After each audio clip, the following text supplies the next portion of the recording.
School गृह को सप्ताहक मध्य अंगनवाड़ी केन्द्र को देवा लगी निर्देश देले जिलापाल। पुरुषोत्तमपुर ब्लॉक कार्यालय गंजाम जिलापाल दिव्यज्योति परिडा और जिला परिषद उन्नयन अधिकारी विकीर्ति भाषण जोगदी लोकों विभिन्न समस्यार शुणाणी करिसेंति। पुरुषोत्तमपुर एनएससी वार्ड नंबर 9 रे अंगनवाड़ी केन्द्र नथिबारु शिशु माने खोला आकाश तले बसी पाठ पढ़िबा सह गर्भवती और प्रस्तुति महिला माने चिकित्सा लगी हैरान हेउतिबाकु नै काउंसिलर लिंगराज बेहरा वकील सीमांचल मिश्र सरोज कुमार पंडा रामकृष्ण पंडा समेत वार्डर बहु महिला माने आसी जिलापाल को भेटी अभियोग जणाइबा सह किभଳି शिशु माने दमनीय अवस्था अंगनवाड़ी पढ़ुछंती तार फोटो कॉपी और वीडियोर चित्रमान जिलापाल को देखाइथिले। शिशु एभली दमनीय अवस्थार फोटोचित्र को देखि जिलापाल अति गुरुत्वर सह नहीं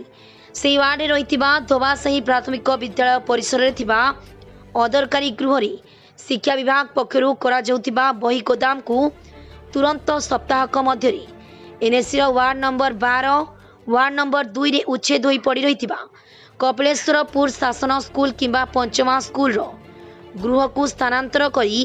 धोबासाही स्कूल गृह को वार्ड नंबर 9 रथसाही अंगनवाड़ी केन्द्र लगी जोगाई देबा पई उपस्थित थिबा अतिरिक्त शिक्षा अधिकारी राजेश कुमार प्रधान और ब्लॉक शिक्षा अधिकारी किशोर चंद्र बेहरा को निर्देश देछंती। भारतीय जनता पार्टी पक्षरु एनएससी निर्वाही अधिकारी प्रायतः कार्यालय अनुपस्थित रहुतिबा हेतु जनसाधारण सेमानक गुहारी जणाइबा लगी आसी निराश होई फेरुतिबा सहर रे 4 थाकिया रास्ता निर्माण 2 वर्ष बीती आज पर्यंत स्ट्रीट लाइट नथिबा हेतु दुर्घटना मान बढ़िबार लागिछि। रास्तार पानी निष्कासन होई न पारी कृत्रिम बन्या सृष्टि होछि और विशुद्ध पानीय जल जोगाण सुविधा नथिबा हेतु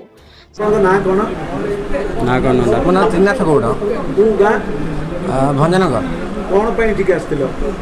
मु स्टडी कंटिन्यू पई आस्तिले सर हमको किसी अर्थ सहायता पे कौन कहिले जिलापाल आस्तिले आसी जो दुर्गंज को सर कहले जे नहीं और तुम विभिन्न प्रकार डॉक्यूमेंट आनिया को पड़ो जिन होटल मेस खर्च प्रोजेक्ट खर्च पई किसी अर्थ से किसी सिग्नेचर कले माने हम मैडम किसी सिग्नेचर कले से मते देबे से कहथिले तो आपण सेडा करिगिरी आनी आउथरे पुनी देबे बोली भाबुछन। आज्ञा आज्ञा निश्चय आज्ञा मु सार को से कथा कहिदिली नहीं सर मुझे तो परीक्षा अच्छी आपन देखले भले थे ना से कहले ना ना डॉक्यूमेंट आपन आनिले ही से देखले देबे आउथरे आज जो अभियोग सुनानी एतिला एटिक आसीथिले खुशी होचंदी देखिरी आज्ञा बहुत खुशी होचे। आवास योजना घर पई थिला ताकू हमें जार जार लैंड नहीं तहसीलदार को इंस्ट्रक्ट कराई जे तंकर केमती लैंड सेटल हो परिबो सेटा को देखिबे। ता छड़ा भत्ता जो मन को मिली नहीं ऑनलाइन तंकर एठी हमें गोटे काउंटर टे करछु जोडी ऑनलाइन इमीडिएटली तंकर अप्लाई हो जाउ। ता छड़ा बाकी किछिटा जो जीपी लेवल इश्यूज थिला रिलेटेड टू रोड आ बंध ताकू मध्य हमें थरक कंसीडरेशन रे नेचो सोडा खूब शीघ्र हमें कंस्ट्रक्शन देखो तो जनशुणाणी तो कंटिन्यूअस प्रोसेस एबे चली प्रोसेसटा चलो नंबर बहुत लोकंर विश्वास थिला आपण पर अछि सेडा को निश्चित भाव में आम ताको एनक्वायरी करके तार गोटे प्रोजेक्ट रिपोर्ट करके आम ताको सब कार्यान्वित कर ना कोन कुंतला महान को गार आस्तिलो खाजी बोल कोन असुविधा आइतिला तमर मोर असुविधा हेले भत्ता पैसा मिलुनी 60 8 9 हलानी आज बंद किसी मिलूनी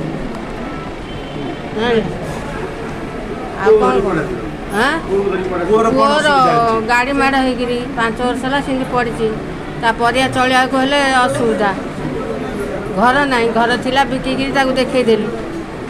आज आस्तिले जिलापाल कौन कहले जिलापाल कौन करे दियोली कहले करे दियोली कहले कहले आई जे आसिकरी जो अभियोग सुनान रे खुशी अछ निश्चित भाव रे हां कौन खुशी अछ तांके कहले जे आ तांकर कर दियो तांको किछि मिलनी 5 वर्ष हला पुअर किछि मिलनी आ तांको कर दियो ता परिवार धरी अवस्था तबे जिलापाल मतलब रे खुशी अछ हां पड़ुनी कहले हेले वर्तमान जो आसीथिलो ग्रीवेंस को खुशी अछ की हां आज पर्यंत तू हे पार नथिले आशा अछि हां मिलियो परा कहले तो मिलियो बोलिके ये पुओ तमर हाँ हाँ? हाँ तम ना कौन को गाँ केनपुर कौन पाई ठीक आसथिल आज्ञा मासे पेजन मिले कौन कहले जिलापाल हाँ लोगले हाँ लोगले कहले हाँ मिले बोली कहले हाँ मिले लोगले एबे 500 मिले आज्ञा आज्ञा मत नजे सहरवासी दूषित पानी पी रोगाक्रांत हेबारे लागिथिबार